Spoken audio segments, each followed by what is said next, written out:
Mabilis at chikahan tayo para updated sa showbiz happenings. Buong pusong winelcome ng mga Bulakenyo si Miss Universe Philippines 2024 Chelsea Manalo sa homecoming event sa Kapitolyo ng Bulacan. Binigyan ng mataas na pagkilala ang beauty queen. Emotional na nagpasalamat si Chelsea sa mga taga-suporta at humiling din ng panalangin para sa paglaban niya sa Miss Universe pageant sa Mexico.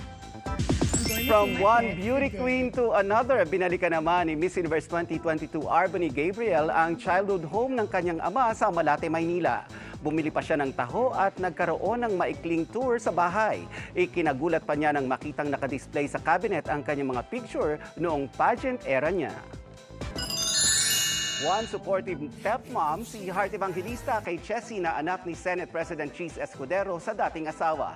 Very hands-on ang Kapuso Global Fashion Icon sa bawat detalye ng preps ni Chessy para sa kanyang unang prom. Kasama ni Chessy si sparkle artist Bryce Eusebio. Mga kapuso, maging updated sa showbiz happenings anumang oras. Mag-subscribe sa GMA Integrated News sa YouTube. At para sa mga kapuso abroad, bisitahin ang GMA Pinoy TV at www.gmanews.tv.